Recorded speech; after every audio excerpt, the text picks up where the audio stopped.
Mi nombre es Hortensia, tengo 64 años y ayer mis propios hijos me abandonaron en el restaurante más elegante de la ciudad, en mi cumpleaños, para irse a celebrar a otro lugar sin mí.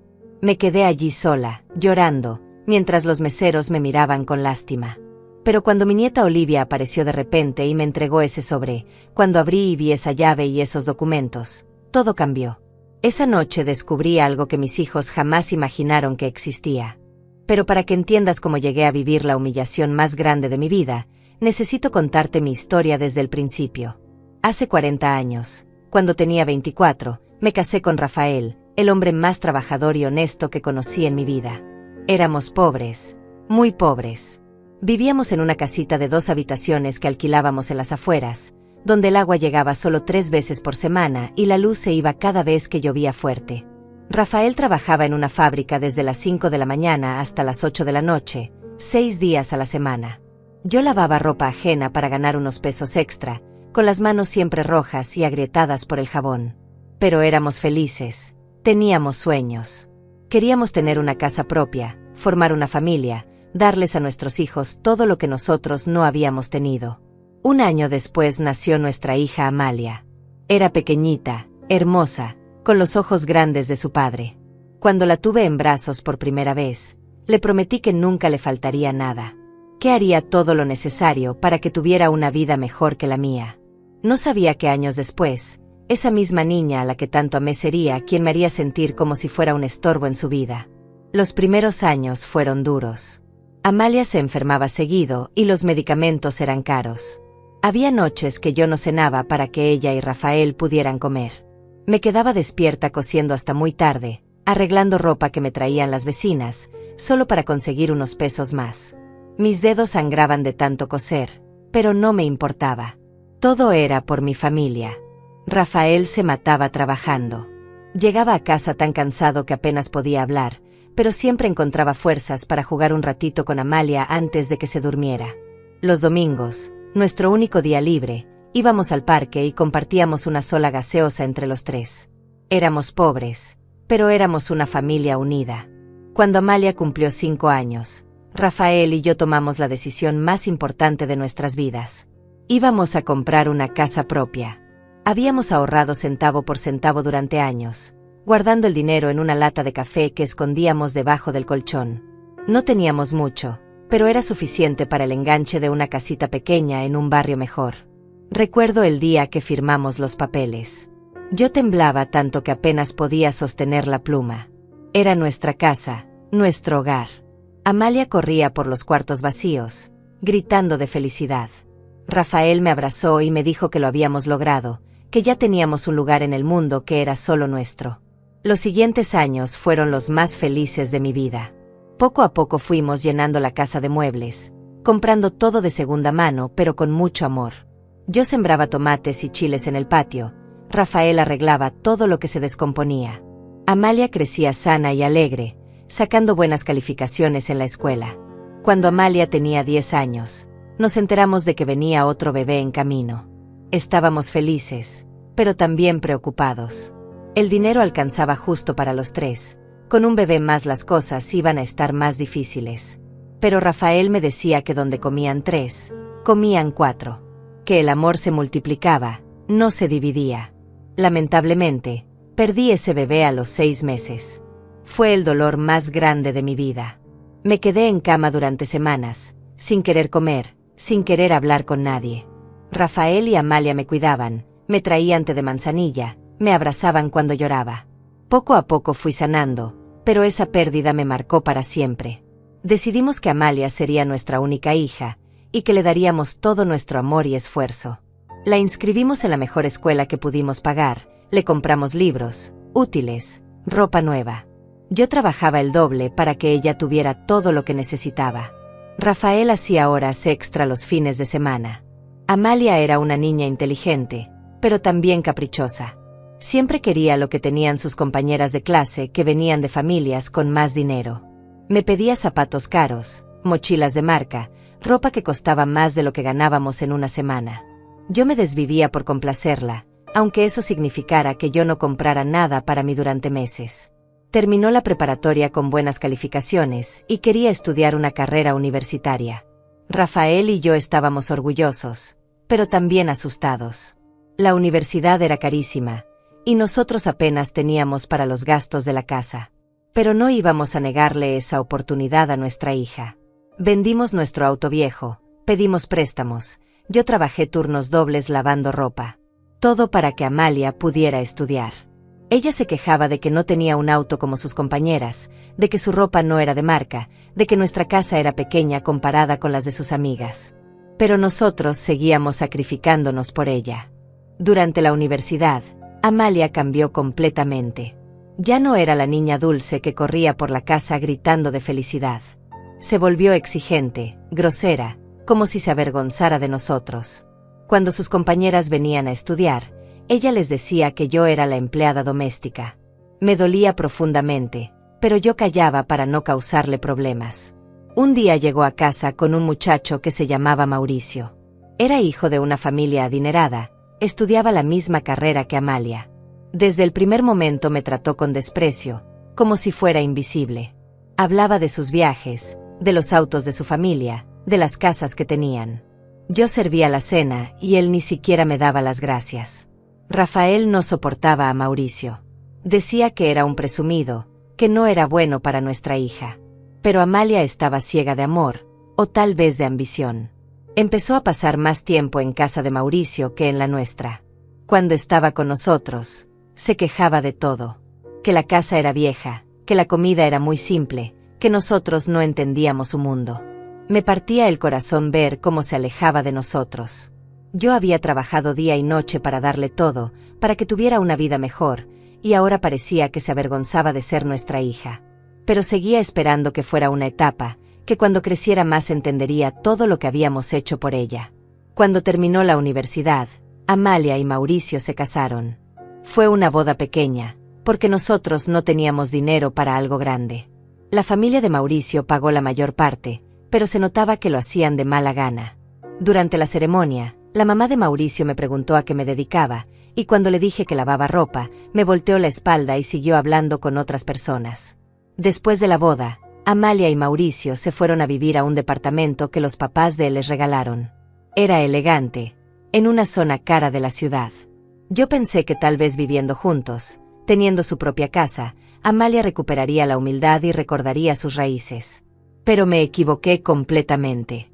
Las visitas a nuestra casa se volvieron cada vez más raras. Cuando venían, Mauricio se quejaba de todo. Que los muebles eran viejos, que la casa olía raro, que el barrio era peligroso. Amalia ya no me ayudaba a servir la comida como antes, se sentaba en la sala con Mauricio esperando que yo le sirviera como si fuera su empleada. Un año después nació mi nieta Olivia. Cuando la vi por primera vez, sentí que mi corazón se llenaba de amor otra vez. Era preciosa, con los ojos grandes y curiosos. Pensé que tal vez con la llegada de la bebé, Amalia recordaría lo que era ser familia, lo importante que era estar unidos. Pero Mauricio tenía otros planes. Dijo que una casa tan pequeña y vieja no era lugar para criar a una niña. Que Olivia necesitaba un ambiente mejor, más refinado. Empezó a poner reglas sobre cuándo podía ver a mi nieta, cuándo podía cargarla. Decía que yo no sabía cómo tratar a los bebés de ahora, que las cosas habían cambiado mucho. Rafael se enfermó cuando Olivia tenía 2 años. Empezó con una tos que no se le quitaba, después vinieron los dolores en el pecho. Fuimos al doctor y nos dijeron que tenía problemas en los pulmones, por tantos años trabajando en la fábrica respirando químicos. Necesitaba medicamentos caros, tratamientos que nuestro seguro no cubría. Le pedí ayuda a Amalia. Le expliqué que su papá estaba muy enfermo, que necesitábamos dinero para los medicamentos. Ella me dijo que hablaría con Mauricio, que verían qué podían hacer. Pasaron semanas y no me dieron ni un peso. Cuando les volvía a preguntar, Mauricio decía que tenían muchos gastos con la bebé, que no podían ayudarnos. Tuve que vender mis pocas joyas, las que Rafael me había regalado en nuestros aniversarios. Vendí la máquina de coser con la que había trabajado tantos años. Pedí prestado a los vecinos, a cualquiera que me quisiera ayudar. Todo para comprar los medicamentos de Rafael. Mi esposo luchó durante 8 meses. Yo lo cuidaba día y noche, le daba sus medicinas, lo llevaba a las citas médicas. Amalia venía a visitarlo de vez en cuando, pero siempre tenía prisa, siempre tenía algo más importante que hacer. Mauricio casi nunca venía, decía que no le gustaba ver a la gente enferma. Una noche, Rafael me despertó tomándome la mano. Estaba muy débil, pero tenía los ojos claros. Me dijo que me amaba, que había sido la mujer más valiente que había conocido. Me pidió que cuidara a Olivia, que no dejara que Mauricio la alejara de mí. Me entregó una cajita pequeña que había escondido debajo de su lado de la cama. Dentro había una llave y unos papeles. Me explicó que durante todos estos años, cada vez que le daban un bono en la fábrica, cada vez que hacía horas extra, había guardado algo de dinero en una cuenta secreta. También había comprado unos terrenos pequeños en las afueras de la ciudad, cuando estaban muy baratos. Me dijo que si algún día yo necesitaba defenderte, si alguien me trataba mal, usara ese dinero. Le pregunté por qué no me había dicho antes, por qué habíamos pasado tantas dificultades si teníamos ese dinero guardado. Rafael me sonrió y me dijo que el dinero no era para vivir mejor, era para emergencias, para protegerme si él ya no estaba. Me hizo prometer que no le diría a nadie, ni siquiera a Amalia, hasta que fuera absolutamente necesario. Esa fue nuestra última conversación. Rafael murió al día siguiente, en paz, tomando mi mano. Sentí que mi mundo se derrumbaba. Habíamos estado juntos 40 años, habíamos construido una vida juntos, habíamos criado a nuestra hija. Ahora estaba sola, sin él, sin su risa, sin sus abrazos. El funeral fue pequeño. Amalia y Mauricio llegaron tarde, se fueron temprano. Dijeron que tenían compromisos, que no podían quedarse mucho tiempo. Yo me quedé sola en el cementerio, despidiéndome del amor de mi vida, mientras mis vecinos me consolaban. Mi propia hija no tuvo tiempo para acompañarme en el momento más doloroso de mi vida. Después del funeral, guardé la cajita que Rafael me había dado en el mismo lugar donde la había escondido. No quería pensar en dinero, no quería pensar en terrenos. Solo quería llorar la muerte de mi esposo, recordar los momentos felices que habíamos vivido juntos. Los primeros meses fueron terribles. La casa se sentía vacía, silenciosa. Yo cocinaba para dos por costumbre, ponía 2 platos en la mesa. Por las noches me quedaba despierta esperando escuchar la llave de Rafael en la puerta. Todo me recordaba a él, pero al mismo tiempo, no podía imaginarme viviendo en otro lugar. Amalia venía a visitarme una vez por semana, siempre con prisa. Traía a Olivia, que ya tenía 3 años y era una niña preciosa y cariñosa. Mi nieta corría a abrazarme, me contaba cosas de su escuela, jugábamos juntas. Pero Mauricio siempre estaba viendo su teléfono, apurando a Amalia para que nos fuéramos. Un día, Mauricio me dijo que yo no debería vivir sola en esa casa tan grande, que a mi edad era peligroso, que podía caerme o enfermarme y nadie se daría cuenta. Sugirió que vendiera la casa y me fuera a vivir a un lugar más pequeño, más apropiado para una persona mayor. Yo le dije que esa era mi casa, que Rafael y yo la habíamos pagado con tanto sacrificio, que ahí tenía todos mis recuerdos. Mauricio insistía. Decía que el dinero de la venta me serviría para vivir mejor, para no preocuparme por el futuro. Pero yo sabía que él tenía otros planes. Quería que vendiera la casa para que ellos pudieran quedarse con parte del dinero. Veía cómo miraba los muebles, cómo calculaba cuánto podría valer todo. Pasaron 2 años después de la muerte de Rafael. Yo seguía viviendo en nuestra casa, cuidando el jardín que él había plantado, manteniendo todo como a él le gustaba. Pero la relación con Amalia se ponía cada vez peor. Mauricio la había convencido de que yo era una carga, de que ellos tenían que responsabilizarse por mí como si fuera una niña. Empezaron a tratarme diferente. Cuando los visitaba en su departamento, Mauricio me hablaba como si fuera tonta. Me explicaba las cosas muy despacio, como si no entendiera nada. Amalia ya no me defendía como antes, se había acostumbrado a que su esposo me faltara el respeto. Yo callaba por no causar problemas, por no alejarme más de mi nieta. Olivia era mi única alegría. Cuando cumplió 5 años, empezó a preguntarme por qué papá Mauricio siempre estaba enojado conmigo. Le decía que los adultos a veces tenían diferencias, pero que yo la amaba mucho.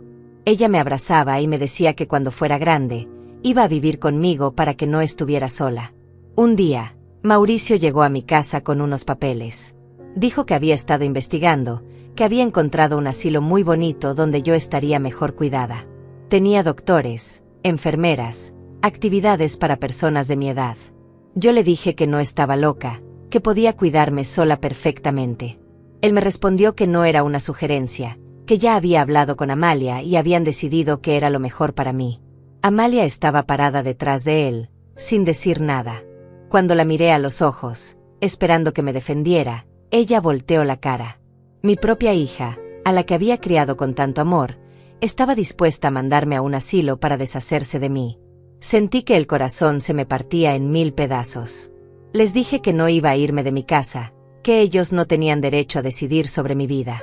Mauricio se puso furioso. Gritó que yo era una vieja terca, que no entendía que era por mi bien, que ellos no podían estar preocupándose por mí todo el tiempo, que tenían su propia vida que vivir. Esa noche lloré hasta quedarme sin lágrimas. Pensé en Rafael, en lo que él habría hecho si estuviera vivo. Nunca habría permitido que me trataran así. Recordé sus palabras, la cajita que me había dejado, pero todavía no me sentía lista para usarla. Tenía la esperanza de que Amalia recapacitara, de que recordara todo lo que habíamos sido como familia. Pero las cosas empeoraron. Mauricio empezó a decirle a Olivia que yo estaba muy mayor para cuidarla, que no debía quedarse sola conmigo. Limitó las visitas a una vez al mes, y siempre tenía que ser en su casa, nunca en la mía. Decía que mi casa era peligrosa para una niña, que estaba muy deteriorada. Amalia empezó a quejarse de todo cuando venía a verme. Que la casa olía a viejo, que los muebles estaban muy gastados, que el barrio se había puesto peligroso. Comparaba mi casa con la suya, con las casas de sus amigas. Me hacía sentir como si fuera una indigente viviendo en la miseria. Un día llegaron sin avisar. Mauricio traía a un hombre que dijo ser agente de bienes raíces. Empezó a caminar por la casa, a tomar medidas, a hacer anotaciones. Mauricio le explicaba que era una propiedad muy bien ubicada, que con algunas remodelaciones podría valer mucho dinero. Yo estaba furiosa, pero ellos actuaban como si yo no existiera. Le pregunté a Amalia qué estaba pasando. Ella me dijo que solo estaban viendo opciones, que querían saber cuánto podía valer la casa por si yo decidía venderla. Pero yo sabía que ya habían decidido por mí. Estaban planeando venderla y mandarme al asilo, probablemente para quedarse con el dinero. Esa noche saqué la cajita que Rafael me había dejado. Revisé los papeles, la llave, los documentos de los terrenos. Mi esposo había sido más inteligente de lo que yo pensaba. Los terrenos que había comprado ahora valían una fortuna, porque la ciudad había crecido hacia esa dirección. La cuenta de banco tenía más dinero del que yo imaginaba.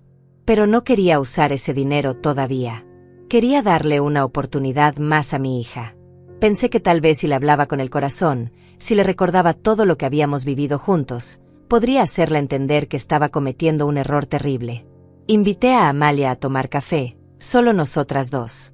Le dije que entendía que tenía su propia vida, su propia familia, pero que yo no estaba pidiendo mucho. Solo quería seguir viviendo en mi casa, ver a mi nieta de vez en cuando, ser parte de sus vidas. Le recordé cómo la había cuidado cuando era pequeña, cómo había trabajado para que pudiera estudiar. Amalia me escuchó, pero cuando terminé de hablar, me dijo que las cosas habían cambiado, que yo ya no era la misma de antes, que se preocupaba por mi seguridad, que el asilo era realmente bonito, que ahí tendría amigas de mi edad, que no estaría sola. Pero yo sabía que no era por mi bien, era porque yo estorbaba en sus planes. Mauricio se puso cada vez más agresivo. Empezó a hablarme como si fuera su empleada. Me ordenaba que le sirviera café, que limpiara la mesa, que me callara cuando le estaba hablando. Amalia no decía nada, como si fuera normal que su esposo me tratara así en mi propia casa. Un día, Mauricio llegó borracho. Empezó a gritarme que ya estaba harto de que yo fuera tan terca, que me iba a llevar al asilo quisiera o no. Me dijo que era una vieja inútil, que solo servía para dar problemas. Amalia estaba ahí, viendo cómo su esposo me insultaba, y no hizo nada para defenderme. Fue en ese momento que entendí que había perdido a mi hija para siempre. La niña que yo había criado con tanto amor ya no existía. En su lugar había una mujer que permitía que su esposo humillara a su propia madre. Una mujer que estaba dispuesta a mandarme a un asilo para vivir más cómoda. Decidí que era hora de planear mi cumpleaños.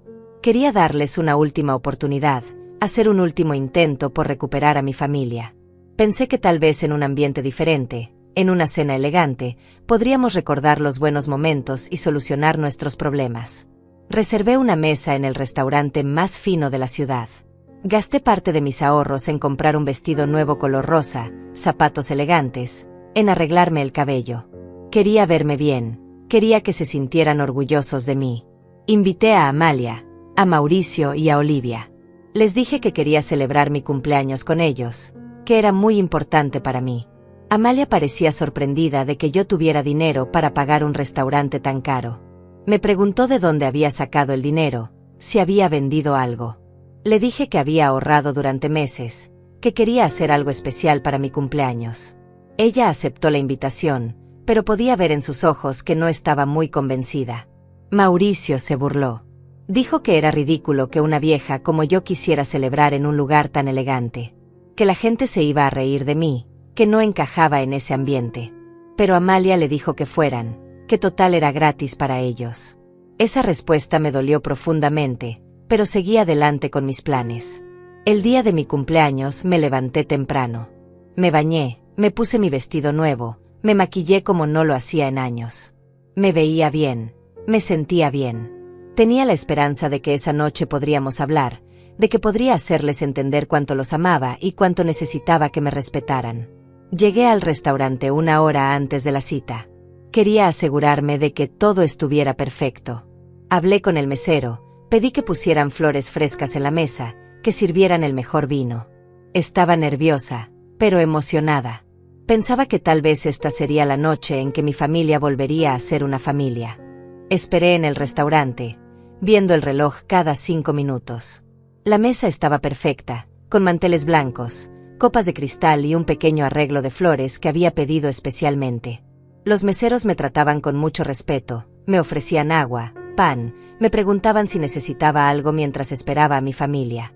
A las 8 en punto, que era la hora que habíamos acordado, no había llegado nadie. Pensé que tal vez estaban retrasados por el tráfico, que Olivia se había tardado en arreglarse. A las 8:30 empecé a preocuparme. Llamé a Amalia, pero no me contestó el teléfono. Volví a llamar 10 minutos después, y tampoco. El mesero se acercó a preguntarme si quería ordenar algo mientras esperaba. Le dije que esperaría un poco más, que mi familia no tardaba en llegar. Pero por dentro empezaba a sentir una angustia terrible. Tenía el presentimiento de que algo estaba mal, muy mal. A las 9:15 decidí llamar otra vez. Esta vez Amalia sí contestó, pero se escuchaba música y voces de fondo. Le pregunté dónde estaban, por qué no habían llegado al restaurante. Hubo un silencio incómodo antes de que me respondiera.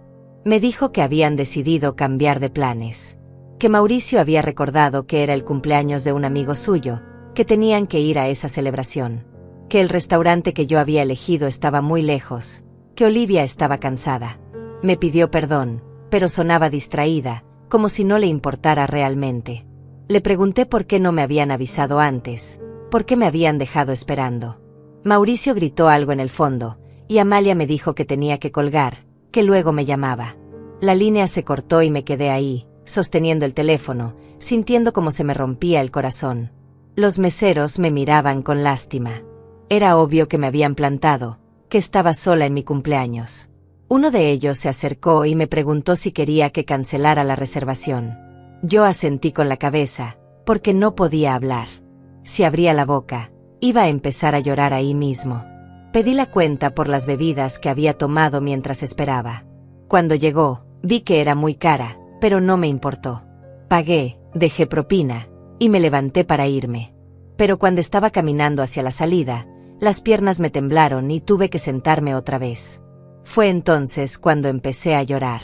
No podía controlarme. Todas las lágrimas que había guardado durante años salieron de una vez. Lloraba por Rafael, que ya no estaba ahí para protegerme. Lloraba por Amalia, que se había convertido en una extraña.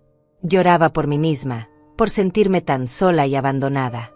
Los otros clientes del restaurante me miraban. Una señora mayor se acercó y me preguntó si estaba bien, si necesitaba que llamara a alguien. Le dije que no, que solo necesitaba un momento. Ella me puso la mano en el hombro y me dijo que todo iba a estar bien, pero yo sabía que no era cierto. Estaba secándome las lágrimas con la servilleta cuando vi una figura pequeña corriendo hacia mi mesa. Era Olivia, mi nieta, con su vestido amarillo y sus zapatos brillantes. Corría tan rápido que casi se tropezó con una silla. Cuando llegó conmigo, se tiró a mis brazos llorando. Me dijo que había escapado de la fiesta, que le había dicho a papá Mauricio que iba al baño pero se había salido del restaurante, que había tomado un taxi y le había dado la dirección de nuestro restaurante. No podía creer que una niña de 8 años hubiera hecho algo tan valiente y tan peligroso al mismo tiempo. Le pregunté por qué había hecho eso, por qué había venido sola. Olivia me miró con sus ojos grandes llenos de lágrimas y me dijo que no quería que estuviera sola en mi cumpleaños, que ella sí quería estar conmigo, que no le importaba la fiesta del amigo de Mauricio, que me amaba y que siempre iba a amarme. En ese momento sentí que mi corazón se llenaba de amor otra vez. Mi nieta había arriesgado todo por estar conmigo. Había desobedecido a sus papás, había tomado un taxi sola, todo porque no soportaba la idea de que yo estuviera triste y abandonada. Era la cosa más hermosa que alguien había hecho por mí en años. Pero después Olivia hizo algo que cambió todo. Sacó de su pequeña bolsa un sobre blanco. Me dijo que lo había encontrado en el escritorio de papá Mauricio, que tenía mi nombre escrito, que había escuchado a sus papás hablando de ese sobre, diciendo que no sabían si dármelo o no. Cuando abrí el sobre, no podía creer lo que veía. Adentro estaba la llave que Rafael me había dado antes de morir, y una carta con su letra. Pero también había otros papeles que yo no conocía. Documentos de un banco, títulos de propiedad, papeles que mostraban que yo tenía mucho más dinero del que pensaba. La carta de Rafael explicaba todo. Me decía que había estado guardando dinero durante más de 20 años, no solo en la cuenta que me había mencionado, que había comprado terrenos, que había invertido en algunas cosas pequeñas, que había trabajado con un abogado para asegurarse de que si algo le pasaba, yo estaría protegida. Pero lo más impactante era descubrir cómo Mauricio había conseguido esos papeles. La carta de Rafael mencionaba que había dejado una copia de todo con un abogado, con instrucciones de que me los entregara si yo lo necesitaba. Mauricio había ido al despacho, fingiendo ser mi yerno preocupado, y había convencido al abogado de que le diera los documentos para traérmelos. Pero en lugar de dármelos, Mauricio los había guardado. Había estado planeando cómo usarlos en su beneficio. La carta del abogado, que también estaba en el sobre, explicaba que si yo moría sin usar ese dinero, podría pasar a mis herederos directos. Mauricio había estado esperando a que yo muriera para quedarse con todo. Olivia me preguntó por qué lloraba otra vez. Le dije que eran lágrimas de tristeza y de alegría al mismo tiempo. Tristeza porque acababa de descubrir que mi propia familia había estado mintiendo y robándome. Alegría porque mi esposo había sido tan inteligente que me había protegido incluso después de su muerte. Le expliqué a Olivia que tenía que irme del restaurante, que tenía cosas muy importantes que hacer. Ella me preguntó si podía venir conmigo. Le dije que sí, que a partir de ahora íbamos a estar juntas mucho más tiempo, que las cosas iban a cambiar completamente. Llamé un taxi y le di al chofer la dirección del banco. Necesitaba verificar que todo lo que decían los papeles fuera cierto. Olivia iba de mi mano, preguntándome a dónde íbamos. Le dije que íbamos a hacer algo que iba a sorprender mucho a sus papás. En el banco, a pesar de que era tarde, había un cajero automático que me permitió verificar el saldo de la cuenta. Cuando vi los números en la pantalla, casi me desmayo. Era más dinero del que había visto en toda mi vida. Rafael había logrado ahorrar una fortuna trabajando día y noche, sin que yo me diera cuenta. Olivia se dio cuenta de que algo importante estaba pasando. Me preguntó si estaba enferma, si necesitaba ir al hospital. Le dije que no, que estaba perfectamente bien. Que por primera vez en mucho tiempo, me sentía muy fuerte y muy segura de lo que tenía que hacer. Esa noche, en el taxi de regreso a casa, empecé a planear mi venganza. No era una venganza cruel o mala, sino una venganza de dignidad. Iba a usar el dinero que Rafael me había dejado para protegerme, exactamente como él había querido. Iba a demostrarle a Mauricio y a Amalia que yo no era la vieja indefensa que ellos pensaban. A la mañana siguiente desperté con una claridad mental que no había tenido en años. Olivia había dormido conmigo esa noche, acurrucada a mi lado como cuando era más pequeña. No quería regresar a casa de sus papás, y yo tampoco quería que se fuera. Sabía que Amalia y Mauricio estarían furiosos, pero ya no me importaba lo que pensaran. Preparé el desayuno favorito de Olivia mientras ella seguía durmiendo. Huevos revueltos con queso, pan tostado con mermelada de fresa y chocolate caliente. Cuando despertó y vio la mesa puesta, me sonrió de una manera que me recordó a Amalia cuando era niña, antes de que Mauricio la cambiara. El teléfono empezó a sonar desde muy temprano. Era Amalia, furiosa, gritándome que dónde estaba Olivia, que cómo se me había ocurrido llevármela sin permiso. Le dije muy calmada que Olivia estaba conmigo, que estaba bien, y que cuando quisieran venir a buscarla, podían hacerlo. Pero que teníamos que hablar muy seriamente. Mauricio se puso al teléfono y empezó a amenazarme. Que iba a llamar a la policía, que eso era secuestro, que yo estaba loca si pensaba que podía quedarse con su hija. Le dije que Olivia era mi nieta, no su propiedad, y que ella había venido por su propia voluntad porque no quería que yo estuviera sola en mi cumpleaños. Colgué el teléfono y llamé al número que aparecía en los papeles del abogado. Necesitaba hablar con él urgentemente. Necesitaba entender exactamente qué era lo que Rafael me había dejado y cómo podía usarlo. La secretaria me dio cita para esa misma tarde. Mientras tanto, llevé a Olivia al parque. Quería que fuera un día normal para ella, que no se sintiera asustada por todo lo que estaba pasando. Jugamos en los columpios, compramos helados, hablamos de sus cosas favoritas.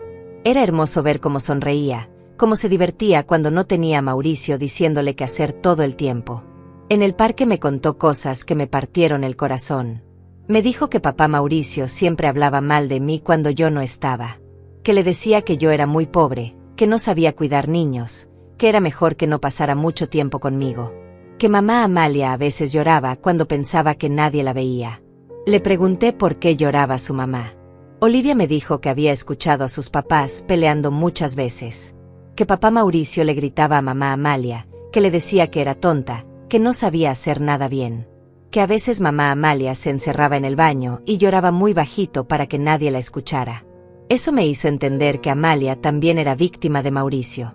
Que tal vez no me trataba mal porque me odiara, sino porque la había manipulado, la había hecho creer que yo era un problema.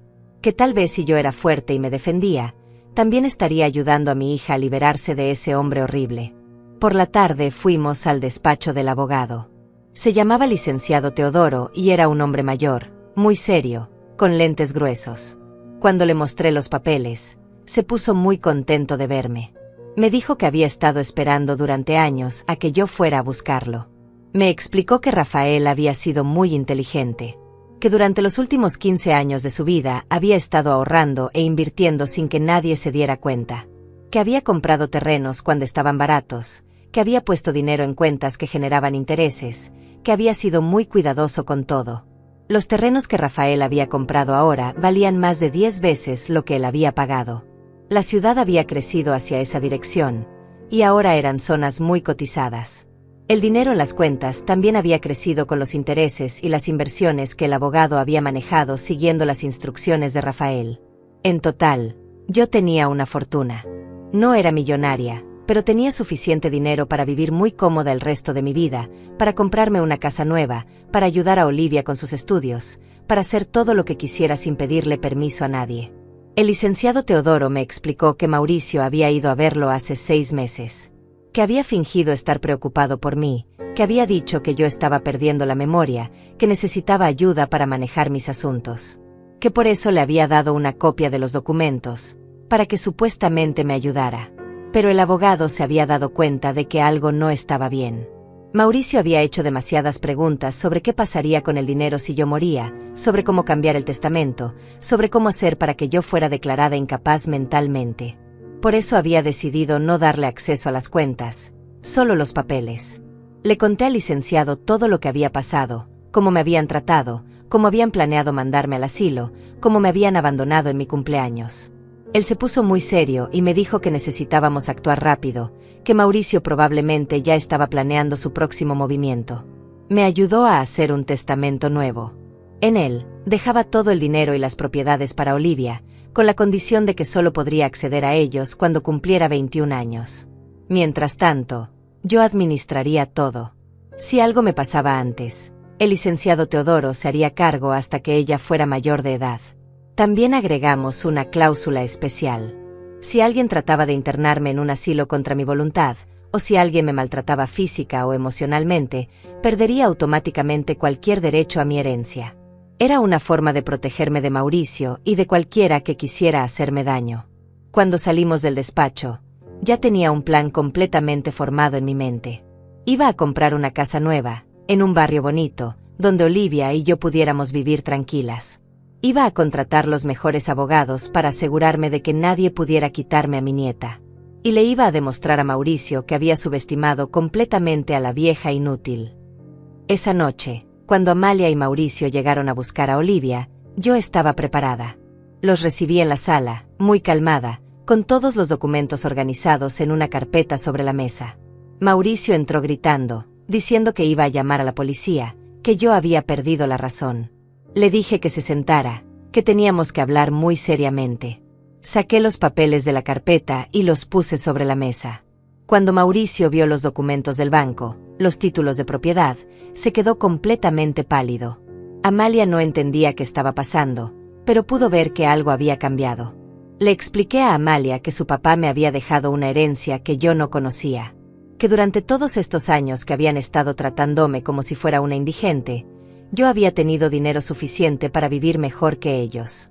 Que Mauricio lo había sabido, pero había decidido escondérmelo para quedarse con todo cuando yo muriera. Amalia miró a Mauricio con horror. Le preguntó si era cierto, si él había sabido sobre el dinero y no le había dicho nada. Mauricio tartamudeó, trató de explicar, pero era obvio que había sido descubierto. Sus planes se habían arruinado completamente. Entonces les dije cuál era mi decisión. Que me iba a mudar a una casa nueva, que Olivia podía venir conmigo cuando quisiera, que yo iba a pagarle la mejor educación que existiera.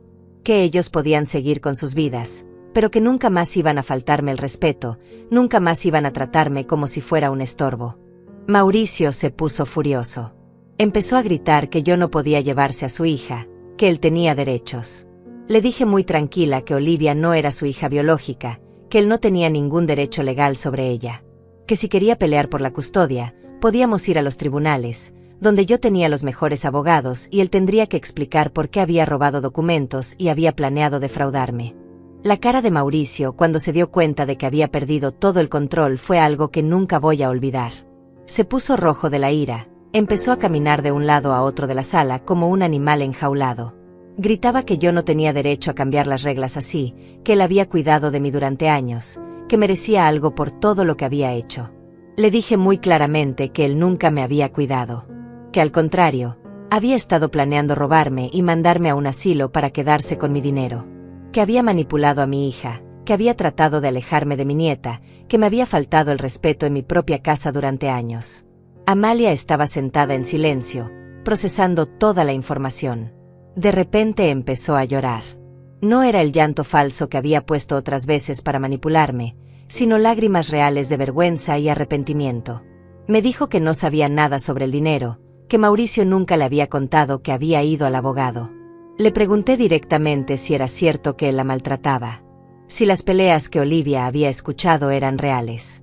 Amalia volteó a ver a Mauricio con miedo, pero después asintió con la cabeza. Me contó que él le gritaba constantemente, que la hacía sentir inútil, que le decía que sin él ella no era nada. Mauricio trató de interrumpirla, de decir que ella estaba exagerando. Pero Amalia siguió hablando. Me dijo que él la había convencido de que yo era un problema, que éramos muy pobres para mantenerme, que yo era demasiado vieja para vivir sola. Que ella había creído todo porque tenía miedo de contradecirlo. En ese momento entendí que mi hija también había sido víctima de ese hombre horrible. Que durante años él la había estado manipulando, destruyendo su autoestima, controlando cada aspecto de su vida. Que tal vez si yo era fuerte y me defendía, también podría ayudarla a liberarse de él. Le dije a Amalia que si quería, podía venir conmigo. Que tenía dinero suficiente para que las tres viviéramos cómodamente. Que podíamos empezar de nuevo, como madre e hija, sin Mauricio controlando nuestras vidas. Que Olivia podría crecer en un ambiente sano, sin violencia, sin gritos. Mauricio se puso como loco cuando escuchó eso. Empezó a gritarle a Amalia que si se iba con la vieja loca, él se iba a encargar de que nunca volviera a ver a Olivia. Que tenía contactos, que podía hacer que le quitaran la custodia. Que sin él ella no tenía nada, que era una fracasada. Fue entonces cuando Amalia hizo algo que no esperaba. Se puso de pie, muy lenta, y le dijo a Mauricio que ya estaba cansada, que durante años había aguantado sus gritos, sus humillaciones, sus amenazas, que ya no tenía miedo de él, que se iba conmigo y con Olivia, y que si él quería pelear, que peleara. Mauricio la agarró del brazo con fuerza, la zarandeó. Olivia gritó desde la escalera donde había estado escuchando todo. Corrió hacia su mamá y se puso entre ella y Mauricio. Le gritó que no tocara a su mamá, que era un hombre malo, que ya no quería vivir con él. En ese momento supe que tenía que llamar a la policía. Mauricio estaba fuera de control, podía lastimar a Amalia o a Olivia. Tomé el teléfono y marqué el número de emergencias. Mauricio se dio cuenta de lo que estaba haciendo y trató de quitarme el teléfono, pero ya era tarde. Los policías llegaron muy rápido. Mauricio trató de calmarse, de actuar como si no hubiera pasado nada. Pero Olivia les contó que él había agarrado a su mamá con fuerza, que siempre le gritaba, que tenía miedo de él. Amalia también habló, les mostró los moretones que tenía en los brazos. Los policías se llevaron a Mauricio para interrogarlo. Antes de irse, me amenazó. Me dijo que esto no se iba a quedar así, que él conocía gente importante, que se iba a vengar. Pero yo ya no tenía miedo. Tenía dinero para los mejores abogados, tenía pruebas de todo lo que había hecho, tenía testigos. Esa noche, Amalia, Olivia y yo dormimos juntas en mi casa. Era la primera vez en años que mi hija se quedaba a dormir conmigo. Hablamos hasta muy tarde, recuperando el tiempo perdido. Amalia me pidió perdón por todo, me explicó cómo Mauricio la había manipulado poco a poco. Me contó que al principio él era encantador, que la hacía sentir especial, que le prometía una vida llena de lujos y comodidades. Pero después del matrimonio empezó a cambiar. Primero fueron comentarios pequeños sobre mi casa, sobre mi forma de vestir, sobre mi forma de hablar. Después fueron órdenes directas de alejarse de mí. Mauricio le había hecho creer que yo era una carga económica, que ellos tenían que mantenerme, que yo era demasiado vieja para entender el mundo moderno, que mis consejos ya no servían. Poco a poco la había convencido de que él sabía mejor que nadie lo que era bueno para la familia. También me contó sobre la violencia. Al principio solo eran gritos, después empujones accidentales, después golpes que él justificaba diciendo que era por su bien, para hacerla entrar en razón. Amalia había aprendido a callarse, a no contradecirlo, a hacer todo lo que él quería para evitar problemas. Le pregunté por qué nunca me había contado nada. Amalia lloró y me dijo que tenía vergüenza, que pensaba que yo le iba a decir, te lo dije desde el principio. Que además, Mauricio le había hecho creer que yo era demasiado vieja y frágil para lidiar con problemas tan serios. Al día siguiente fuimos las tres a ver casas. Quería encontrar algo grande, cómodo, en un barrio seguro donde Olivia pudiera jugar sin peligro. Visitamos varias opciones hasta que encontramos la casa perfecta. Tenía 3 recámaras, un jardín grande, cocina moderna, y estaba cerca de una escuela muy buena. Compré la casa ese mismo día, pagando todo en efectivo. El vendedor no podía creer que una señora de mi edad tuviera tanto dinero disponible. Firmamos todos los papeles, me dieron las llaves, y oficialmente tenía mi nueva casa. Mi casa, donde nadie me iba a faltar el respeto nunca más. Mientras tanto, Mauricio no se quedó callado. Empezó a llamar a todos nuestros conocidos, contándoles su versión de la historia. Decía que yo me había vuelto loca, que había manipulado a Amalia para que se fuera de su casa, que él era la víctima, que estaba preocupado por el bienestar de su esposa e hija. Pero la gente del barrio conocía la verdad. Habían visto cómo me trataba cuando venía a mi casa, habían escuchado sus gritos. Además, cuando se corrió la voz de que yo había comprado una casa nueva, todos entendieron que las cosas no eran como Mauricio las contaba. Una semana después, Mauricio apareció en mi casa nueva con un abogado. Venía a exigir que Amalia regresara con él, amenazando con demandar por la custodia de Olivia. Su abogado era joven, inexperto, claramente el más barato que había podido conseguir. Yo los recibí acompañada del licenciado Teodoro y otro abogado especialista en violencia doméstica que él me había recomendado. Cuando Mauricio vio el nivel de representación legal que yo tenía, se puso nervioso. Su abogado barato no podía competir con profesionales de ese calibre. Mis abogados le explicaron que Amalia era una mujer adulta que podía tomar sus propias decisiones, que ella había decidido libremente separarse de él por violencia doméstica, que teníamos fotos de los moretones, testimonios de los vecinos que habían escuchado las peleas, y la declaración de Olivia sobre el maltrato. Además, le recordaron que él no tenía derechos legales sobre Olivia porque no la había adoptado formalmente, que Amalia tenía la custodia completa, y que si él quería cambiar eso, tendría que probar en un juicio que era un mejor padre que ella, cosa que iba a ser imposible con sus antecedentes de violencia. El abogado de Mauricio trató de argumentar sobre bienes mancomunados, sobre la pensión alimenticia que Amalia debería recibir. Pero mis abogados tenían todo preparado. Amalia ya no necesitaba su dinero porque yo podía mantenerla. Y en cuanto a los bienes, él no había aportado nada al matrimonio que no pudiera reemplazarse. Mauricio se fue furioso, pero derrotado. Sus amenazas habían resultado vacías, sus planes se habían derrumbado completamente. El hombre que se creía tan poderoso, que pensaba que podía controlar nuestras vidas, había descubierto que no tenía ningún poder real. Los siguientes meses fueron como un renacimiento para las tres. Amalia empezó a ir a terapia para superar el trauma de años de maltrato psicológico. Poco a poco fue recuperando su personalidad, su alegría, su capacidad de tomar decisiones por sí misma. Era hermoso ver cómo volvía a ser la hija que yo recordaba de cuando era joven. Olivia floreció en el nuevo ambiente. Sin los gritos constantes de Mauricio, sin la tensión que siempre había en la casa, se convirtió en una niña más segura y feliz. La inscribí en la mejor escuela privada de la ciudad, donde pudo hacer amigos nuevos y participar en actividades que antes no podía permitirse. Yo también cambié mucho. Empecé a cuidarme más, a comprarme ropa bonita, a ir al salón de belleza regularmente. Me uní a un grupo de señoras de mi edad que hacían actividades juntas, viajábamos, íbamos al teatro, a conferencias. Por primera vez en décadas, tenía una vida social activa y estimulante. Contrató una empleada doméstica para que nos ayudara con la limpieza y la cocina. No porque fuera necesario, sino porque quería tener más tiempo para disfrutar de mi familia y mis nuevas actividades.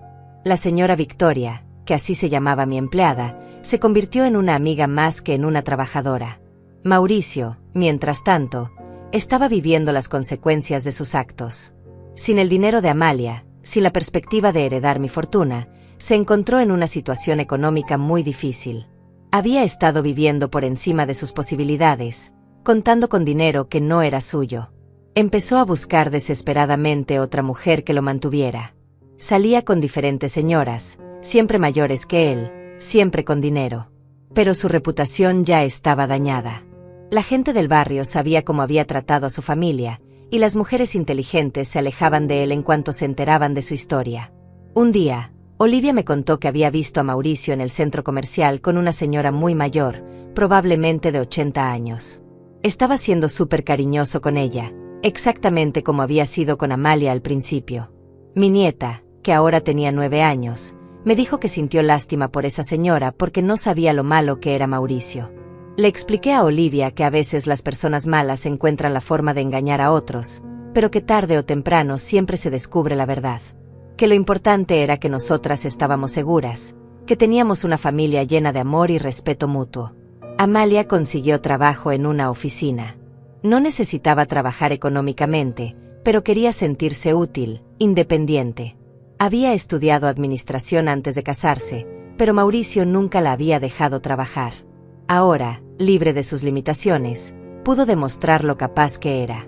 Su jefe rápidamente se dio cuenta de que Amalia era muy inteligente y responsable. En 6 meses la ascendieron a supervisora. Empezó a ganar su propio dinero, a sentirse orgullosa de sus logros. La confianza en sí misma que Mauricio había destruido poco a poco fue regresando. Una tarde, mientras Olivia hacía la tarea y Amalia trabajaba en la computadora, sonó el timbre. Era una mujer mayor que no conocía, elegantemente vestida, con aspecto de ser muy adinerada. Venía acompañada de un hombre joven que parecía ser su chofer o asistente. La señora se presentó como Doña Manuela. Me dijo que necesitaba hablar conmigo urgentemente sobre Mauricio. La invité a pasar, le ofrecí café, y se sentó en la sala con aire muy serio. Lo que me contó después me dejó completamente sorprendida. Resulta que Mauricio había estado cortejando a doña Manuela durante 3 meses. Le había contado una historia completamente diferente sobre nosotras. Que yo era una suegra malvada que había envenenado a su esposa contra él. Que él era un hombre trabajador y honesto que había sido víctima de manipulaciones. Doña Manuela, que tenía mucho dinero pero también mucha experiencia en la vida, decidió investigar antes de comprometerse seriamente. Contrató a un detective privado para que averiguara la verdad sobre Mauricio. Lo que descubrió la sorprendió completamente. El detective había hablado con vecinos, con comerciantes del barrio, con gente que nos conocía. Todos contaron la misma historia, que Mauricio había maltratado a su familia, que me había faltado el respeto, que había tratado de robar mi dinero. Que éramos nosotras las víctimas, no él. Además, el detective descubrió que Mauricio tenía deudas enormes. Que había estado pidiendo préstamos usando como garantía propiedades que no eran suyas. Que había estafado a otras personas antes, que tenía antecedentes penales que había ocultado. Doña Manuela me agradeció por recibirla y me advirtió que Mauricio probablemente iba a tratar de contactarme pronto. Que cuando se enterara de que ella había descubierto sus mentiras, iba a ponerse desesperado. Que tuviera cuidado porque los hombres como él podían ser peligrosos cuando se sentían acorralados. Efectivamente, 2 días después Mauricio apareció en mi casa. Estaba desaliñado, nervioso, claramente desesperado. Me pidió que lo dejara hablar con Amalia, que necesitaba pedirle perdón, que quería que regresaran juntos. Que había cambiado, que ahora entendía sus errores. Le dije que Amalia no quería verlo, que ella estaba reconstruyendo su vida y no quería interferencias. Mauricio empezó a suplicar, después a exigir, después a amenazar. Dijo que iba a encontrar la forma de recuperar a su familia, que no se iba a dar por vencido. Llamé a mis abogados inmediatamente. Me aconsejaron solicitar una orden de restricción contra Mauricio. Con todos los antecedentes que teníamos, con los testimonios de violencia, sería fácil conseguirla. El juez nos la concedió en 1 semana, prohibiéndole acercarse a nosotras. Pero Mauricio no respetó la orden. Empezó a seguir a Amalia cuando salía del trabajo. Se escondía cerca de la escuela de Olivia para verla salir. Mandaba flores a la casa con cartas pidiendo perdón. Su comportamiento se volvía cada vez más obsesivo y peligroso. Una noche, Amalia llegó muy asustada del trabajo. Me contó que Mauricio la había seguido hasta el estacionamiento y la había acorralado junto a su auto. Le había gritado que sin él ella no era nada, que se iba a arrepentir de haberlo dejado. Que él sabía cómo hacerla sufrir. Decidí contratar seguridad privada. Un guardia nos acompañaba cuando salíamos, otro vigilaba la casa por las noches. Parecía exagerado, pero prefería estar segura que lamentarme después. El dinero que Rafael me había dejado me permitía tomar todas las precauciones necesarias. El guardia resultó ser muy útil. Una madrugada nos despertó para decirnos que había visto a alguien merodeando por el jardín. Cuando salió a investigar, encontró a Mauricio escondido detrás de los árboles, tratando de ver hacia adentro de la casa. Lo corrió y llamó a la policía. Esta vez arrestaron a Mauricio por violar la orden de restricción. Pasó 3 días en la cárcel antes de que pudiera pagar la fianza. Cuando salió, su abogado le aconsejó que se mantuviera alejado de nosotras si no quería ir a prisión por más tiempo. Pero el problema con los hombres como Mauricio es que no saben perder. No pueden aceptar que las mujeres que consideraban su propiedad puedan ser felices sin ellos. Su orgullo no le permitía seguir adelante con su vida, tenía que seguir molestándonos. Empezó una campaña de difamación contra nosotras en las redes sociales. Creó perfiles falsos para escribir comentarios horribles sobre Amalia y sobre mí. Contaba mentiras sobre nuestra vida, trataba de hacernos quedar como mujeres malas y manipuladoras. Mis abogados iniciaron acciones legales por difamación y acoso cibernético. Conseguimos que cerraran sus perfiles falsos y lo obligamos a retractarse públicamente. Pero el daño a su reputación ya estaba hecho. La gente que lo conocía se dio cuenta del tipo de persona que realmente era. Finalmente, la presión legal y social se volvió demasiado para él.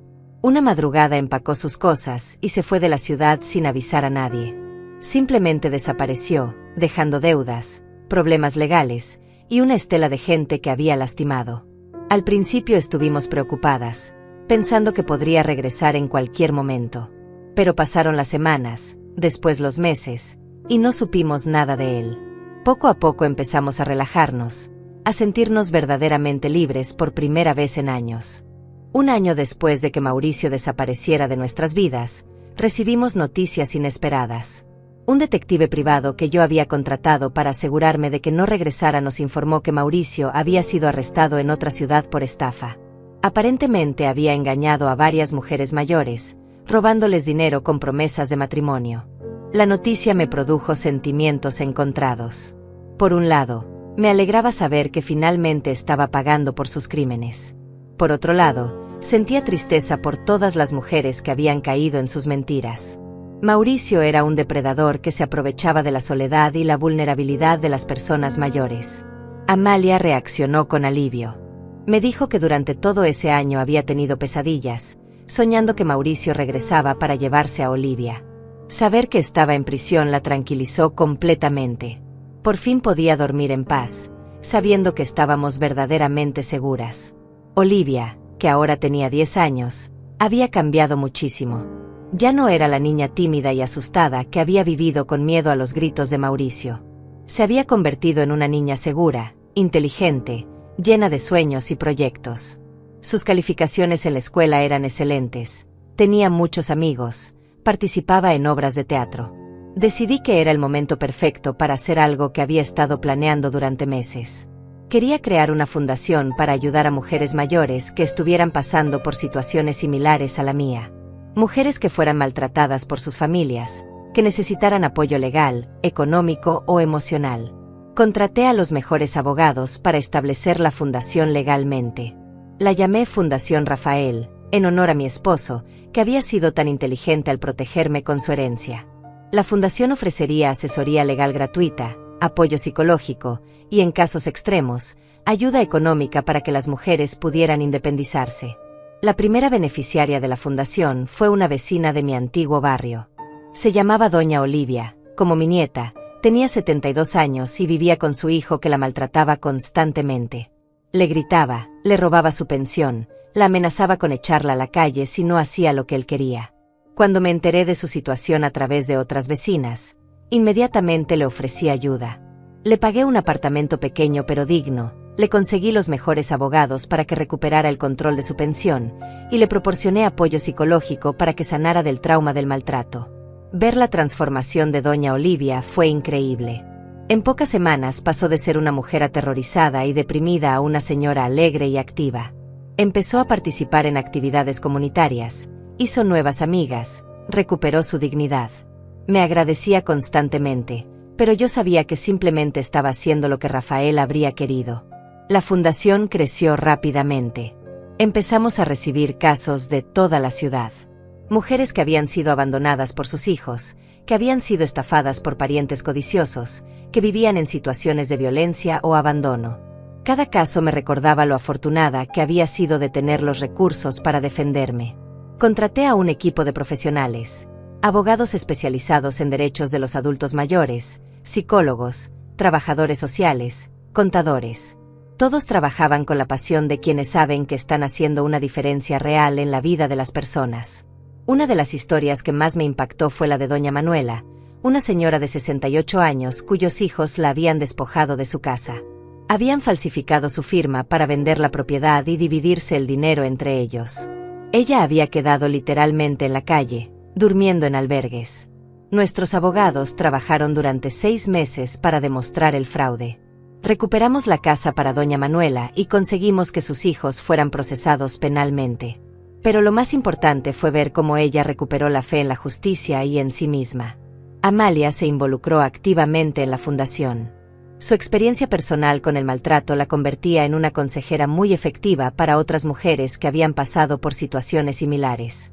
Estudió para convertirse en trabajadora social certificada, especializándose en violencia doméstica. Olivia también participaba cuando podía. Los fines de semana venía conmigo a visitar a las señoras que ayudábamos. Jugaba con sus nietos, les leía cuentos, las hacía reír con sus ocurrencias. Era hermoso ver cómo mi nieta estaba aprendiendo valores de solidaridad y compasión desde pequeña.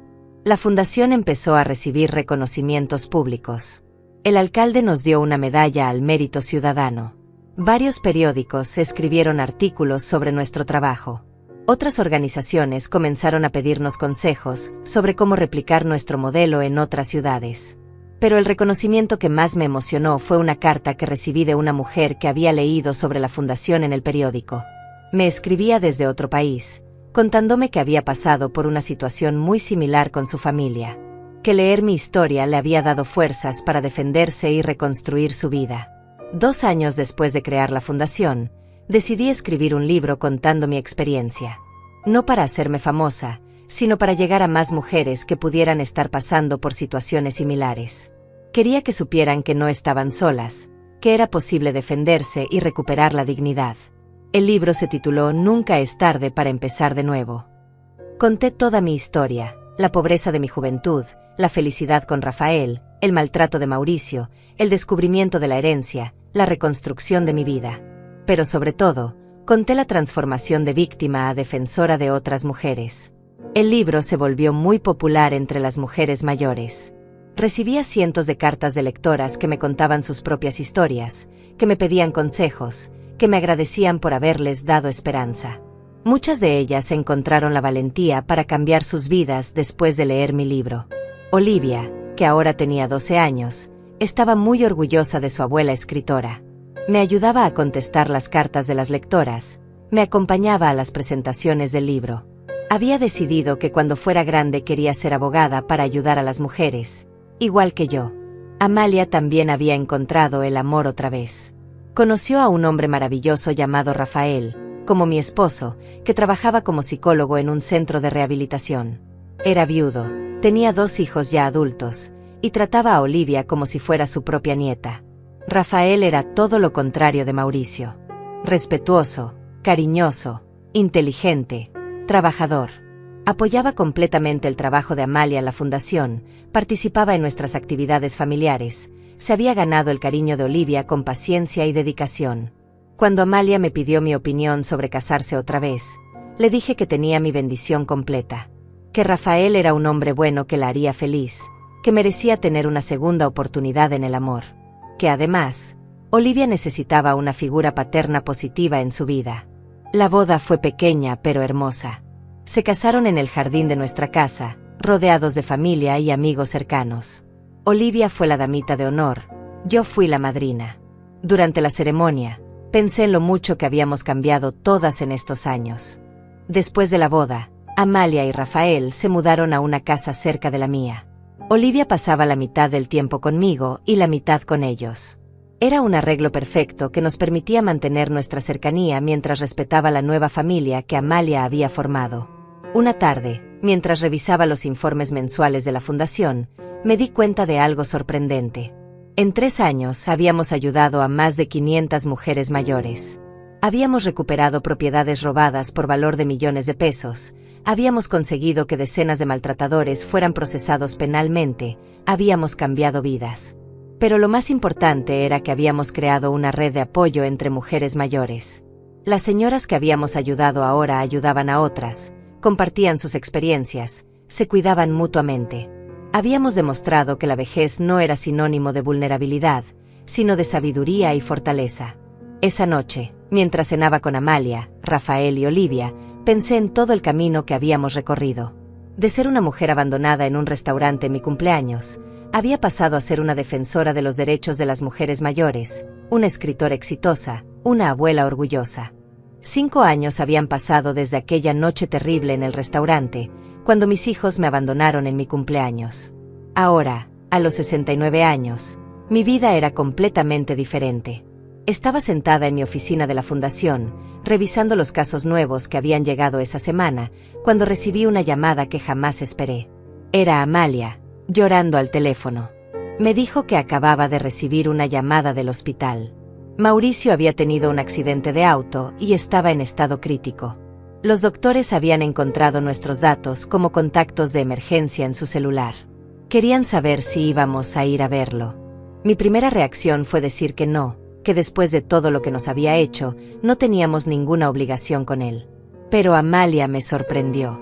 Me dijo que quería ir, no por él, sino por ella misma. Que necesitaba cerrar ese capítulo de su vida completamente, enfrentar sus miedos de una vez por todas. Decidimos ir juntas al hospital. Olivia se quedó con Rafael, no queríamos exponerla a esa situación difícil. Durante el camino, Amalia me contó que durante todos estos años había estado trabajando en terapia para perdonar, no por Mauricio, sino para liberarse completamente del resentimiento. Cuando llegamos al hospital, encontramos a Mauricio en cuidados intensivos.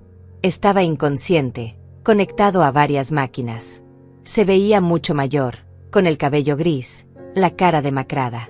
Ya no era el hombre arrogante y agresivo que recordábamos. Era solo un hombre enfermo y solo.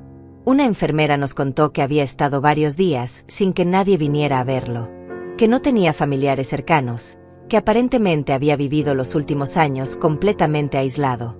Había estado trabajando en empleos mal pagados, viviendo en cuartos rentados, sin amigos ni familia que lo apoyara.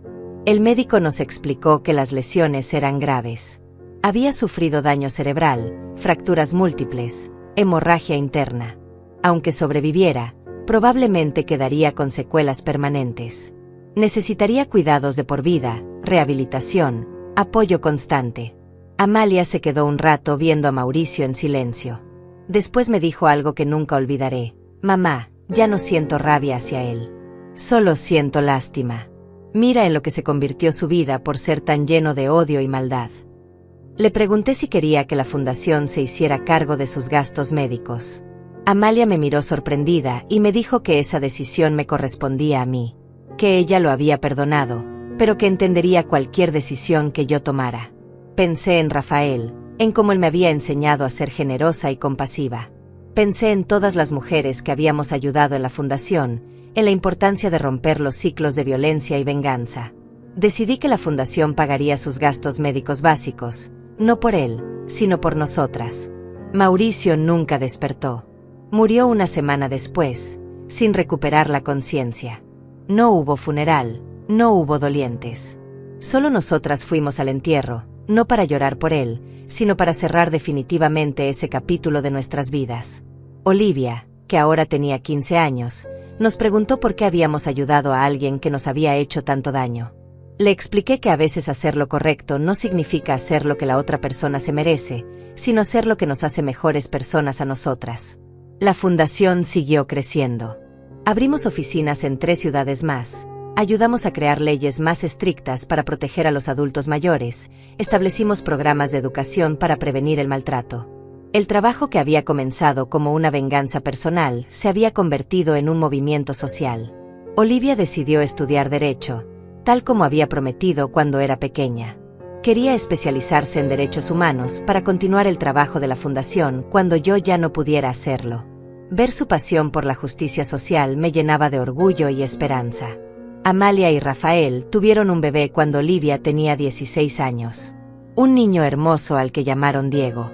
Ver a mi hija ser madre otra vez, pero esta vez en un ambiente de amor y respeto, fue una de las alegrías más grandes de mi vida. Diego creció rodeado de cariño, sin miedo, sin violencia. En mi 70º cumpleaños organizamos una gran celebración en el salón de eventos de un hotel. Vinieron más de 200 personas, las mujeres que habíamos ayudado en la fundación, colegas, amigos, periodistas, autoridades locales. Era increíble pensar que 5 años antes había llorado sola en un restaurante. Durante la fiesta, muchas de las mujeres que habíamos ayudado se acercaron a contarme cómo habían cambiado sus vidas. Doña Olivia, la primera beneficiaria de la fundación, había abierto un pequeño negocio de repostería y era completamente independiente. Doña Manuela había recuperado no solo su casa, sino también la relación con sus nietos. Olivia dio un discurso en mi honor que me hizo llorar de emoción. Habló de cómo había aprendido de mí que nunca es tarde para defenderse, que la dignidad no tiene edad, que las mujeres mayores tienen derecho al respeto y al amor. Que yo había demostrado que las abuelas también pueden ser heroínas. Amalia también habló. Pidió perdón públicamente por los años en que había permitido que me maltrataran. Reconoció que había sido cobarde, que había elegido la comodidad en lugar de defender a su propia madre. Pero agradeció que yo le hubiera dado la oportunidad de redimirse, de convertirse en mejor persona. Durante esos años también recibí muchos reconocimientos. La universidad me dio un doctorado honoris causa por mi trabajo social. El gobierno me otorgó la medalla al Mérito Ciudadano. Varias organizaciones internacionales me invitaron a dar conferencias sobre derechos de los adultos mayores. Pero el reconocimiento que más valoré fue una carta que recibí de una joven abogada de otro país. Me escribía para contarme que había leído mi libro cuando tenía 20 años y que había inspirado toda su carrera profesional. Ahora dirigía una organización similar a la nuestra en su país, ayudando a mujeres mayores maltratadas. A los 75 años decidí retirarme parcialmente de la dirección activa de la fundación. Olivia, que ya se había graduado de abogada con honores, asumió muchas de mis responsabilidades. Era increíble ver cómo mi nieta había heredado no solo mi pasión por la justicia, sino también mi determinación y mi fuerza. Diego, que ya tenía 5 años, era un niño alegre y cariñoso que me llenaba de energía. Me gustaba llevarlo al parque, contarle cuentos, enseñarle a sembrar flores en el jardín. Él representaba la nueva generación, criada con valores de respeto y amor, sin violencia ni maltrato. Una tarde, mientras jugaba con Diego en el jardín, llegó Olivia muy emocionada. Me contó que acababa de recibir una propuesta para escribir un segundo libro, esta vez enfocado en consejos prácticos para mujeres mayores que quisieran defenderse del maltrato y reconstruir sus vidas. Acepté inmediatamente. Quería que mi experiencia sirviera para ayudar a más mujeres, que supieran que era posible salir adelante sin importar la edad. El segundo libro se tituló La fuerza no tiene edad y se convirtió en un manual de referencia para trabajadores sociales y abogados especializados en adultos mayores. En mi cumpleaños número 76, mientras celebraba rodeada de mi familia y mis amigos, reflexioné sobre todo lo que había aprendido. Había descubierto que la verdadera venganza no es hacerle daño a quien te lastimó, sino construir una vida tan plena y significativa que demuestres que no pudieron destruirte. Había aprendido que nunca es tarde para empezar de nuevo, para defenderse, para reclamar la dignidad. Que las mujeres mayores no somos un estorbo ni una carga, sino portadoras de sabiduría, experiencia y fortaleza. Que merecemos respeto, amor y la oportunidad de vivir nuestros últimos años con alegría. Pensé en Rafael, mi querido esposo, que desde el cielo debía estar orgulloso de todo lo que había logrado con la herencia que me dejó. Su dinero no solo me había salvado a mí, sino que había servido para salvar a cientos de mujeres. Su amor me había protegido incluso después de su muerte. Esa noche, mientras me preparaba para dormir en mi hermosa casa, rodeada del amor de mi familia, pensé en aquella mujer que había llorado sola en un restaurante 5 años antes. Esa mujer ya no existía. En su lugar estaba una mujer fuerte, independiente, respetada, que había convertido su dolor en propósito. Si alguien te trata como un peso, incluso siendo familia, tienes el derecho de decir basta. No importa tu edad, no importa cuánto tiempo hayas soportado el maltrato. Siempre es posible defenderte, reconstruir tu vida, reclamar tu dignidad. Y si mi historia puede inspirar a una sola mujer a hacerlo, entonces todo habrá valido la pena.